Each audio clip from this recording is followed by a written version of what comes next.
YouTube followers எல்லாருக்கும் வணக்கம். இன்றைக்கி நம்ம பார்க்க போகிற ரெசிபி சன்னா மசாலா. வாங்க வீடியோக்குள்ளே போய் ரெசிபியை பார்க்கலாம்.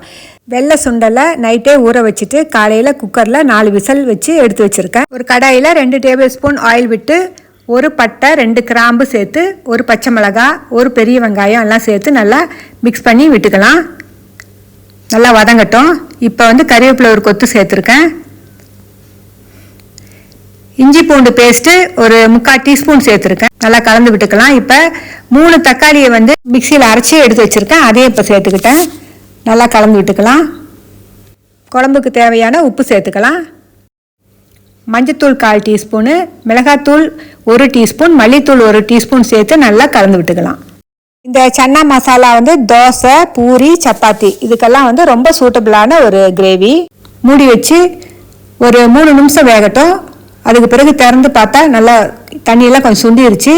இந்த ஸ்டேஜில் வேக வச்ச சுண்டலில் 1/4 வாசி எடுத்து மிக்சியில் அரைச்சி வச்சுருக்கேன். அதை இப்போ சேர்த்துக்கிறேன். நல்லா கலந்து விட்டுக்கலாம். இப்போ மிக்சி ஜாரை கழுவி அந்த தண்ணியும் இப்போ சேர்த்துக்கலாம். இதோட நல்லா கலந்து விட்ட பிறகு திரும்பவும் மூடி போட்டு ஒரு 3 நிமிஷம் வேக விடலாம். இப்போ திறந்து பார்த்து அந்த சுண்டல் வேக வச்சு வச்சுருக்கோம் இல்லைங்களா, அதையும் சேர்த்துக்கலாம். கடைசியாக நல்லா மிக்ஸ் பண்ணி விட்டுக்கலாம். டேஸ்ட் பார்த்து உப்பெல்லாம் கரெக்டாக இருக்கான்னு பார்த்துக்கலாம். மூடி போட்டு ஒரு 2 நிமிஷம் வேக விடலாம். அதுக்கு பிறகு திறந்து பார்த்து கொத்தமல்லி தழை கொஞ்சம் தூவிக்கலாம். நம்மளோட சன்னா மசாலா சூப்பரான டேஸ்ட்டோட ரெடி ஆயிடுச்சு. என்னோட இந்த வீடியோ உங்களுக்கு பிடிச்சிருந்துச்சுன்னா என்னோட சேனலை சப்ஸ்கிரைப் பண்ணிக்கோங்க. மீண்டும் நாளைக்கு அடுத்த ஒரு நல்ல வீடியோவில் உங்களை சந்திக்கிறேன். நன்றி.